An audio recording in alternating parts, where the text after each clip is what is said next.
Imagine a machine that creates more fuel in its tank the longer it runs, an engine that doesn't just consume energy, but actually manufactures its own propellant as a byproduct of its operation. This is the Kalpakkam nuclear complex in Tamil Nadu. It houses India's prototype fast breeder reactor, a facility designed to do exactly that. It is one of the only reactors of its kind on Earth to reach criticality. By generating more fissile material than it burns, this reactor bypasses the traditional constraints of fuel scarcity. It allows a nation to produce power without being tethered to the finite limits of global uranium mining. India is currently attempting to solve an enormous energy equation. To sustain its growth while meeting a 2070 net zero commitment, the country needs to expand its nuclear capacity from 8 gigawatts to roughly 100 gigawatts over the coming decades.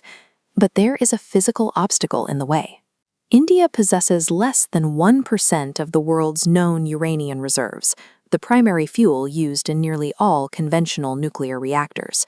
However, India does have one of the world's largest deposits of a different element, thorium. It is found in massive quantities within the monazite sands of its own coastlines. The problem is that thorium cannot sustain a nuclear reaction on its own. It is fertile but not fissile. You can't simply put it in a standard reactor and expect it to generate power. To achieve energy independence, India had to build a specific technological bridge, a reactor capable of converting that inert thorium into a usable fuel. That bridge is the prototype fast breeder reactor, or PFBR.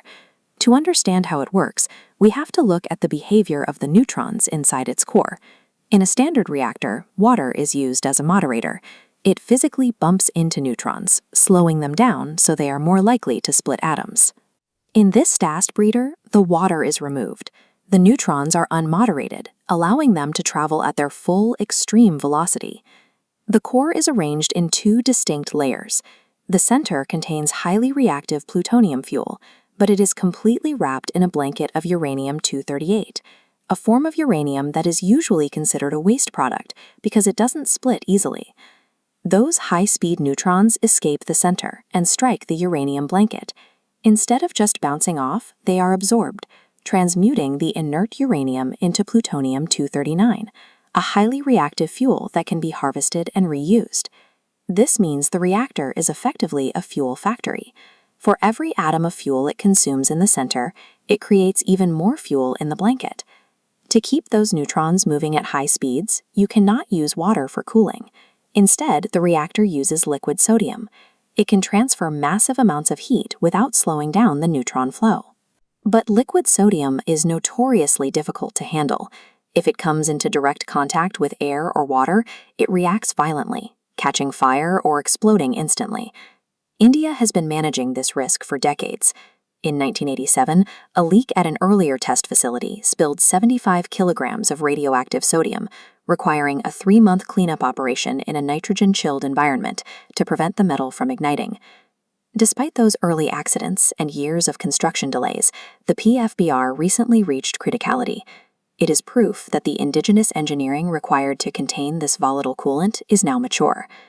Controlling this liquid metal was the mandatory price of admission for establishing a self-sustaining energy cycle. Now that the plutonium breeding cycle is operational, India can move to the final stage of its plan. The uranium blanket will be replaced with thorium. Inside the fast neutron environment, the thorium blanket transmutes into uranium-233. This is a new fissile fuel that can power a whole different class of reactors, creating a loop where thorium goes in and sustainable power comes out. The impact of this shift is mathematical. Because breeder technology extracts 60 times more energy from its fuel than standard plants, utilizing India's thorium reserves, which are vastly larger than its uranium, extends the country's energy security from a few decades to roughly 400 years of self-sufficiency. But scientific success doesn't automatically mean scale. To build the 100 gigawatts of capacity India needs by 2047, the government realized it could no longer keep the nuclear sector entirely state-controlled. In late 2025, the government passed the SHANTI Act. It is a landmark piece of legislation that repeals the laws that have governed Indian nuclear power since the 1960s. The Act does two things. It permits private companies to own and operate nuclear plants for the first time, and it establishes a graded liability framework to protect those companies from the immense financial risks associated with nuclear projects.